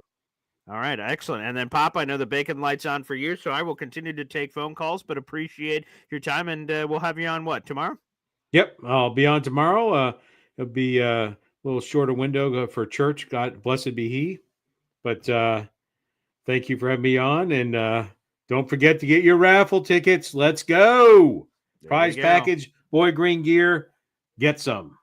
There you go. Pop joining us here on the program. Again, that is true. The raffle ticket contest continues. I'll continue to take all your guys' phone calls. Appreciate it. An interesting conversation with Philium. Now, I'll just tell you, straight up my opinion, and in case you hadn't heard it before, I am against the reseeding. I like that you win your division, you earn a playoff berth, of course, and you get a home playoff game. To me, the divisions are so sacred. These games matter more than the other games. The Patriots, the Dolphins, the Buffalo Bills, you play them more than anyone else. It's sacred every year. The division pendulum swings all kinds of ways. One year, right, you have the Seattle Seahawks win a division 7-9, host the defending Super Bowl champion New Orleans Saints, and then we had Beastquake, the crazy game in Seattle. They win that game, and people say, hey, if that would have been played in New Orleans, maybe it's a loss. Maybe. But again, if the Saints were as good as they should have been, win your division. Everyone knows the rules before you head into the season. You want the great reward that exists, the playoff berth or the home playoff game. Beat your division. Beat those games that matter more. That's how I feel. Again, even though that's my take, Philium gave some great points. It makes you think. about what he said with some of the analytics and the research study. I appreciate that from Philium of the conversation. Again, I still lean towards my point, but I'm always open to be my opinion to be changed. It gets you thinking, that's for sure. All right, let's head to the phone lines. We've got plenty of people want to get on. Let's go to the Jets Afterburners podcast, baby. What's up, pal? What's going on, Paul? What's good? Oh man, you look. That's a nice scarf there. It appears protect the neck. That's that's important. I got to be honest. I don't know what's worse, drug dealers or car dealerships, which I'm right now, because they are. I mean, at least give me a bag, right? So I just want to throw out two names out there as far as head coaches, because these two names might be available after this weekend. Mike Tomlin tonight, possibility. And the other one that no one is talking about, but again, upsets do occur. The Jets are kings of upsets. Just remember, not too long ago, 2009, we beat the San Diego Chargers, one of the best teams in the NFL, out in San Diego. Yep. Then again, following year, we beat Tom Brady in the AFC Divisional. No one is talking about how hot the Denver Broncos are. And I could see it where they could absolutely. I know it's not crossing anybody's mind because the Bills are so strong and this and that. They lose tomorrow. Like 9.5 or something, yeah. They lose tomorrow. Sean McDermott shoots to the top of the list for the New York Jets because he will be out. Really? He will. Because how much longer are you going to be doing the same thing over and over and over, not getting anywhere, especially if you have hot candidates out there that could bring probably Josh Allen's level to a new point. In, let's say, Ben Johnson. He's out there. The Patriots think very highly of him as well. And the list can go on and on. They might even go Tomlin as well out in Buffalo.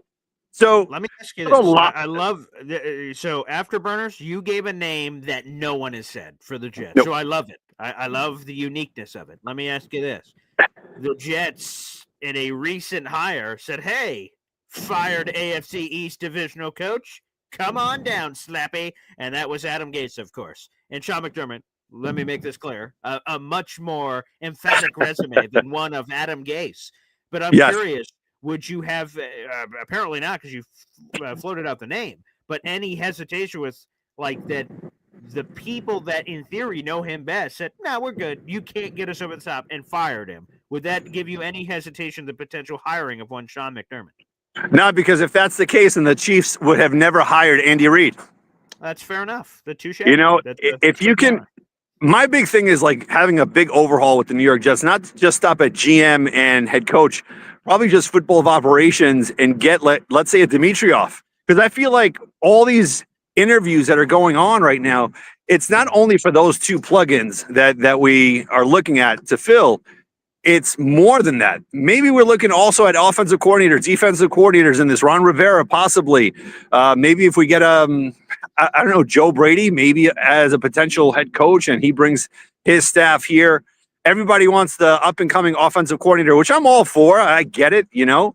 But if you have someone established as Sean McDermott, who, honestly, what he did with Josh Allen and firing offensive coordinators here and there just to get his team to a different level, why not, man? I'm all for it. I am actually expecting a huge upset tomorrow at Buffalo by your neck of the woods.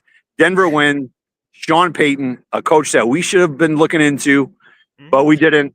Harbaugh, we should have been looking into. We didn't. But this opportunity is golden. I'm all for it. So let's keep going. Okay, I love it. And real quick, give us a plug, Jets Afterburners podcast. Where can they hear wonderful takes like this around the universe to the 500 people currently in the room? Yes, sir. Thursday nights, 9 p.m. on YouTube and X. Feel free to hit a subscribe. And just like here, you know, we always take phone calls and just hearing different perspectives. Go Jets. And I get it. It might seem a little negative here and there, how we're going these past, 12 years. Our time is coming. And let me leave by saying one more point. You know what franchise had it the worst? Like worse than the Jets. I get it that we see it in narrow vision, green colored glasses. It's the Detroit Lions.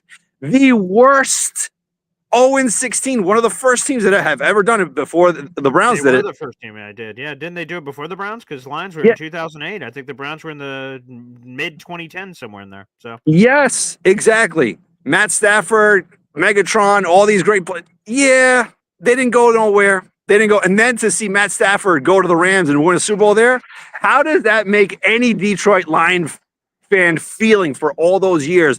Barry Sanders wasting his career. They have had it worse, and our time is coming. I love it. Thank you, buddy. Thanks for calling in, and good luck with the car dealership. It could be a tricky animal. That could be a tricky animal.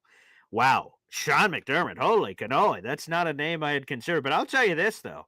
If the Bills are one and done in the playoffs by a 7-seeded Denver Broncos, all bets are off, man. Sean McDermott's ass could 100% be fired. And think about it. The last move you make, and we'll get to more callers here in a second, and some memberships maybe coming in. But the first thing you do when you're in trouble and you're a head coach, you start firing off coordinators, right? Ken Dorsey, get your ass out of here, Sean McDermott says. You're the problem. They bring in Joe Brady to be the guy. Leslie Frazier, you're the problem. Get out. They've been cycling guys, so he has no more scapegoats left. If they get one and done, Sean McDermott, howdy. See you, pal. Could be. Wow, compelling. That's some interesting stuff there. I like it. Okay, I like it when we get a little zig for the zag. Jets Afterburners podcast. Okay. And look at this. Jimmy Jets, baby, with a 20-pack of Boy Green Coffee Club memberships. Wow. You love to see it, baby.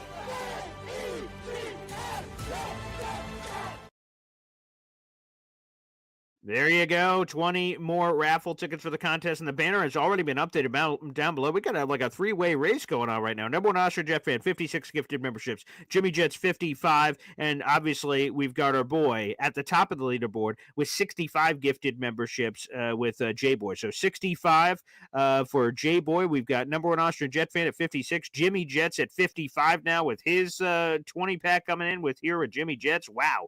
We've got a lot of action happening here, baby. Look at this. Beautiful. Let's see if YouTube has fixed their problem yet. I don't believe so with the gifted memberships. Yeah, still no names, so sorry to the individuals who did receive it, but thank your local Jimmy Jets with a firm handshake, and thank you for that action. Beautiful. All right, let's go back to the phone lines here. This guy popped up on the Jake Asman show and said, hey now. Hello, hello, hello. And now coming on over to Boy Green Daily. Okay, keep the train rolling. Toot, toot, baby. And also, by the way, Jimmy Jets, another membership. Let me give a tip of the cap real quick in the middle of my brilliant introduction here. Jimmy Jets now tied with our number one Austrian Jet fan with 56 gifted memberships. We'll update the banner in here in just a second. We see you, Jimmy Jets, tied for second place. Appreciate you. June the GM, baby. Welcome back to the what's program. Going on? Good morning. Listen, there's only one thing guaranteed in life. Well, really three. Death, taxes, and the pain of being a Jets fan. You know that. That's right. That's right. That feels right. Two major things. First thing, I wanted to address Mr. Phil, very knowledgeable, intellectual human being. I can tell he's well studied, but he's overlooking the fact of how hard it is to beat a team that knows you. Mm-hmm. That's why you cannot penalize a team for winning the division based off a record. If you win your division, beating teams that know you, that you know play you the hardest, you can't take away their home game. I'm against it. Don't like the receding. I did want to drop this though. Did you notice that yesterday something big happened? What's that? Big boy number 95, Mr. Williams, who signed Aaron Glenn coming to the Jets. He sure did. I did notice that on the old Instagram. For those who missed it, Jets obviously are announcing when they complete these interviews and say, hey, we interviewed June the GM for GM. And we're like, oh, okay, makes sense. And then, so they put out a graphic on Facebook, Twitter, Instagram. On Instagram, under the AG, hey, we completed our interview there in Glenn. Oh, Quentin Williams with the old fingers crossed, as if he is rooting for an AG hire. It's quite the notice there, June the GM. And let me say this. Growing up, you know, I played a little football myself, nothing to brag about, but Aaron Glenn was my favorite Jet growing up. Aaron Glenn, James Hasty, we were nasty back then. I loved the way we played. We need not only a culture change, but we need someone who can work with what we got and make it better. If you really look at the Detroit Lions defense, am I crazy to think that with proper coaching, our defense has more talent than Detroit's defense has? Oh, there's no question about it. Straight up talent, come on, man. The Jets defense is far more talented. If he's working with Detroit doing that, what can he do with number Big Boy 95? What could he do with Sauce Gardner? What could he do with McDonald coming off that edge? Right? Jermaine Johnson coming off his injury. Hell yeah. Quincy Williams, sure, yeah. I like Aaron Glenn. I want to pair him up. I would love it with Borgonzi. I would love it with the young guy Hallaby out there in Philly. Oh, sure. I like him. Okay. I wouldn't mind Chris Spielman because I know Spielman is smart enough to bring someone along with him that can give him some guidance. But at this point, it has to be Aaron Glenn. I agree. It has to be, right? It has to be. I am all, again, it's been an evolving process, I'm sure, for all of us, because there's so many names that have been thrown out into the ethos, but AG, an original Jet, he called this a dream job. He wants to be here. He wants to turn this around. He wants to bring it back to the good old days, and hey, man, I'm all about it with all the terrible days we've had. How can you not want Aaron Glenn? How can you not fall in love with the motivator, the leader, and then the results? And he's coming from a winning organization over there in Detroit. They've turned it around, and look what he's doing. Chicken salad out of chicken shit, man. They have 6 injured starters on injured reserve so far this season, and you couldn't tell the difference. He's been putting in anybody to be able to fill it. Imagine, again, you make a compelling case. Imagine what he could do with the talent on this roster. If he could do that with that roster, which, again, they were really talented at the beginning, and then they've been beaten down with injuries. Aiden Hutchinson and Alex Anzalone and so many guys they've all been beaten down with. Imagine what they could do with a Sauce Gardner, a fellow defensive back. Shoot, man, it's getting me fired up, man. And one last thing I want to say, I think what you do with your dad is great, man. I mean, that is fantastic, bro. It's incredible to see somebody doing a pod with their dad. That's dope. I wish my dad was alive. God bless him. He was a Giant fan. He tried to groom me, but it didn't work. Okay, all right. I'm so sorry to hear that. Yeah. But look, this is what we got to say. All things are possible. We can turn it around. We just need the right coach, and Aaron Glenn's the man. I appreciate you bringing me on, man. Thank you. 100%. I hope that's not the last time you're on June the GM. Again, I was very impressed with your Jake Asman call yesterday. That was my first experience with June the GM. Hopefully, we get you more on the show every day. We open up the phone lines every single day on the show. Great words. Wow. Very insightful. I love it. June the GM. He just set the bar pretty high for all you other callers out there in the universe. You got a lot to equate to. And look at this. The number one Austrian Jet fan gifting a membership, baby. He will not be stopped. Banner's already been updated, baby. We got J-Boy, who's our number one gifter so far this month with 65 memberships. Number one Austrian Jet fan in second place with 57, just edging out Jimmy Jets, who's at 56. We got Devin DNY for life at 33, and for Lillian Big D with 11 gifted memberships so far this month. And again, apologies for all the people. People are being gifted memberships, obviously, with these gifting of memberships, but right now YouTube is having a glitch where you cannot read the names currently for this YouTube channel. So hopefully they fix that soon, because I agree with Jimmy Jets and a few others that are saying, hey, man, I'd like to see the names. I would too. So I've tried to look at a back way to fix it. Unfortunately, right now, that option is off. So I will try to see if I can solve any of those answers or send in a troubleshoot to YouTube to see if they can fix that. I'll work on that, guys, behind the scenes. Shout out to Connor Long of NY Jets Flight Talk, baby. One of the best in the business. We appreciate you, Connor. Thanks for being here, and everyone else. And look at that, Jimmy Jets. He just gifted a membership, baby. Hey, now. There you go, baby. He is now tied, number one Austrian Jet fan again. They're now tied at 57 gifted memberships. This is a back-and-forth fight that is going back and forth, back and forth. This is a terrific theater. You love to see it. So Jimmy Jets is now tied, number one Austrian Jet fan again. He is tied for second place. They are together there with 57 gifted memberships so far this month. And again, for the people that are out there in the universe, while we're having all these battles, oh, wow, number one Austrian Jet fan gets right back in it with another one. They're trading shots. They're trading blows. Good Lord, I now need to update the banner again because number one Austrian Jet fan has retaken the sole possession of second place. He now has 58 gifted memberships here on the show. Now you got to flip the banner back again. I'm sorry. Wow, there's a lot of action happening here, which is absolutely terrific. That is 58 gifted memberships for a number one Austrian Jet fan, which breaks his tie with Jimmy Jet. So there we go. We've updated the banner again, baby. Number one, J-Boy. Number two, number one Austrian Jet fan, 58. Jimmy Jet's number three with 57. Good Lord, this is a back and forth affair. Absolutely thrilling. And what are you guys doing through all of this, baby? How are you going through this process? You are fighting for our grand prize that will be gifted at the end of January, baby. The Boy Green Raffle Spectacular. Let me take off our number one Austrian Jet fan real quick to see what is happening here. Again, we've got an Aaron Rodgers Nike Atmosphere jersey, a $50 Boy Green merch shop gift card, custom laser engraving package with a license plate, pens, coins, and so much more. It's an awesome package. So that is phenomenal. That is all up for grabs. Again, one lucky winner will be getting that at the end of the month. And boys and girls, you're going to love some of the other prizes we have for the coming months. I've been gathering some stuff, and whoo, baby, there's some stuff, quite frankly, I want to win my own contest, which is impossible, unfortunately. But, hey, man, some of that stuff out there is looking pretty good. So salute to all those people, baby. Apparently, my papa's returned in spirit. Bacon and breakfast potatoes were excellent and kind of a dick move because that's normally my mother's favorite dish she makes me. But thank you for saying how delicious it all was because I'm not here for that. So, no. Yo Holmes just said, oh, geez, just got up. Did I miss the Boy George show? No, but we're still here. And again, that Boy George thing is something I will never forget. That is great. Alan says, I never, ever got into bacon. I know, sacrilegious. Bacon, the crispiness, the taste. I have to have my bacon extra crispy. Can't have it this floppy, limp biscuit noodles. You know, that's terrible. This raw, ugly-ass bacon. No, you got to have it crispy. That's the only way. And yes, Jimmy Jetson Company, you guys are giving me a workout with the get some of that action going on. All right, let's go back to the phone lines here on the show. We got Johnny Boy here on the program. What's up, Johnny? What's going on, BG? Limp Biscuit, baby, bringing it back.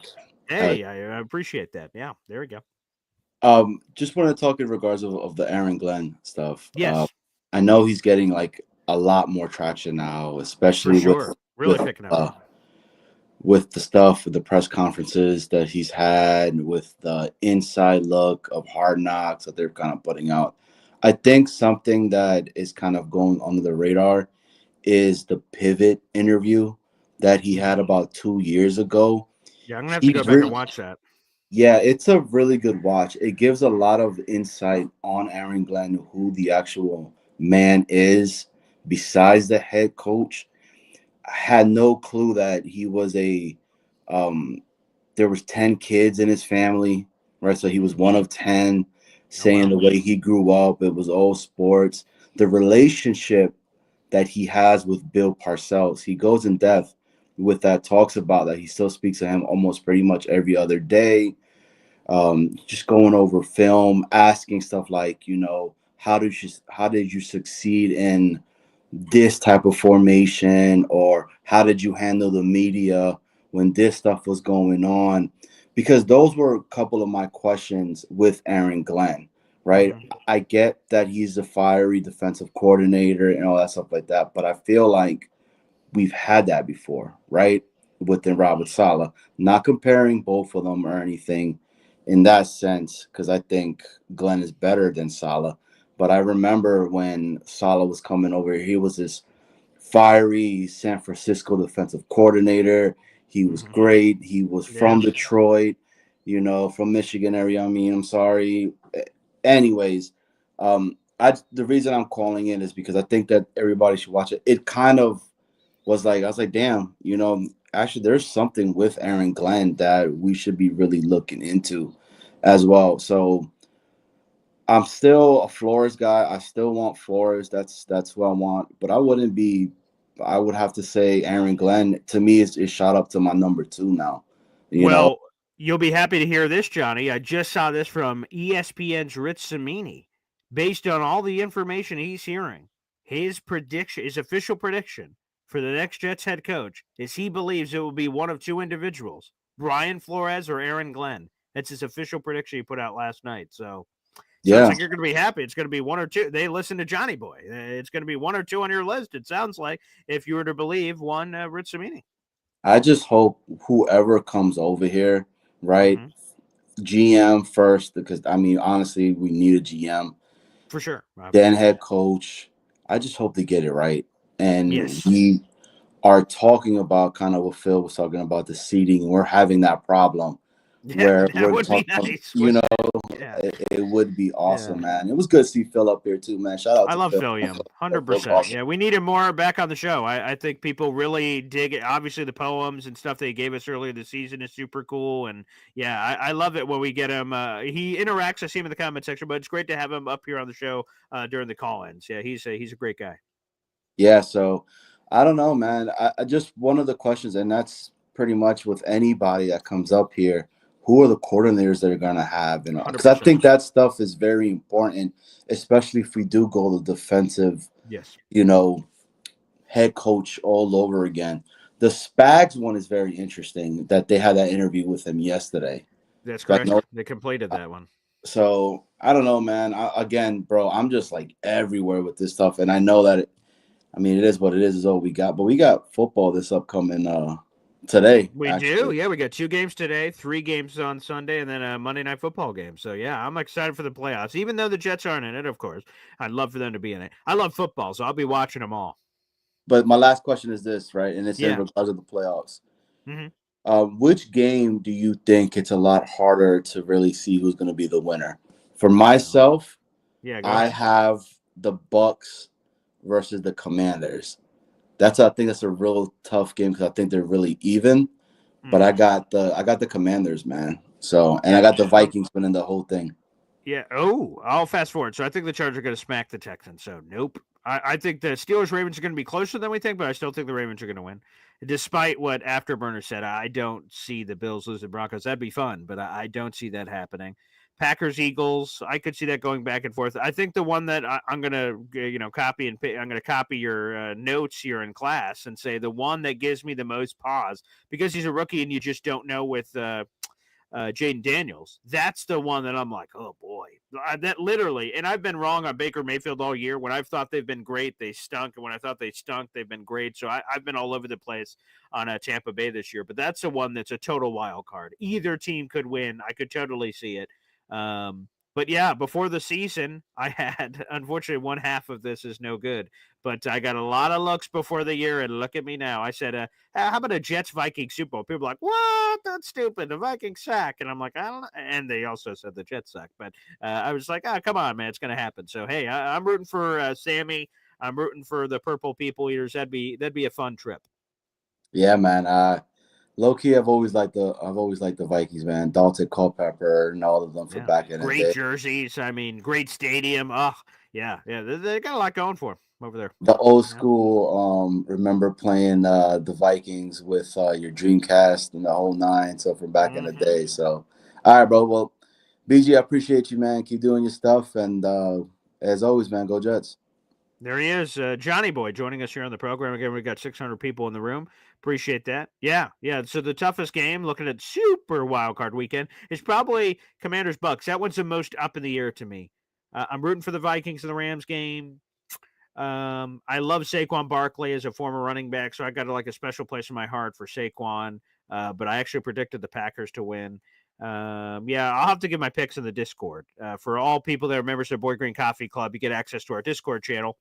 I'll put up a new link, so if you're a member to the Boy Green Coffee Club channel, I'll put that in the YouTube community channel. And if you're a member, you have access to the Discord. So you can feel free to jump in and talk some Jets with all of us. So I will make sure I put that in my notes here so I don't forget. Discord link on YouTube community. Okay, and then you guys can grab that at your own reality. I think it only gives you a short amount of time to be able to jump from the click that link in for it to still be live. So, guys, make sure you guys check that out real quick. Jimmy Jet thinks Alan's more of a sausage guy. I hate sausage. I'm not a sausage guy at all. Kodiak cake waffles this morning for Alan. Wow. Oh, fancy. Okay, very nice. And we have our guy, Benoit. Nothing worse than chewy bacon. Disgusting. When you get just a rubbery piece of, you're like, oh, what is this disgusting piece of garbage? So, that's on there too, for sure. Absolutely. beef bacon. That sounds interesting. Yeah, sign me up for that. Okay. Turkey bacon. Not sure I'm a fan there. On that. BYU fake college. Wow, there's a lot of comments apparently I missed here. Jets Worldwide ending the raffle contest randomly at some point in the future. That could be possible. We could do like a flash sale. Hey, boys, it's going to happen anywhere in there. That could be. We could work that into the mix. That's possible. And I'm excited. Super Wildcard Weekend should be a lot of fun. And he did not, so hopefully he's going to do this right now. Let's see if we can bring back Johnny to plug the channel. Johnny, is there anything else you'd like to promote? Yes, I would like to promote Jets Worldwide Fridays at 7:30 p.m. One word, Jets Worldwide. We have lots of fun. Come on down. And thank you, Snowball, for reminding me that. I haven't had my cup of coffee yet, but Of course. But I'm not getting beat up by Snowball now. So I've done it. Just Worldwide, baby. Wide. God bless. Wide. Appreciate it. Peace. There he is. Johnny Boy. Wide. Check them out. They are a lot of fun. The Jets match game on Sundays. They've had the Wheel of Misfortune. That's been a lot of fun with everybody. So guys, make sure you check it out. Again, that's right there. That's the channel right there. Jets Worldwide. Wide. All one word, all together here. This is how you can hit them up. Make sure you subscribe to the channel. Let's support fellow Jets content creators. We're all in this together. I don't look at anybody as adversaries in that sort of way. Competitively, of course, I want to do very well, but I love our families. It's a wide open space here on the channel. I see Connor Long here. We'll get a couple more questions, comments in real quick, and then I'm going to jump off. I have a way a Josh McCown coaching staff could work. Doug Peterson, OC. Mike Pettenbeck. Oh my God. That is funny. Mike Pettenbeck. That'd be a trip. Lovie Smith. Okay. He's well respected. He's connected. All three of those guys, they all have head coach experience. I'm in on Uncle Joshy. Wow. Mike Petten being back with the Jets would be wild. But I like the creativity there, Connor. That's nice. That's good. Chocolate chip pancakes is a no-go for me. Sorry, that does not do it. Jimmy Jet says, will the Jets wait for Glenn to finish the Super Bowl or get impatient or hire Flores when he becomes available first?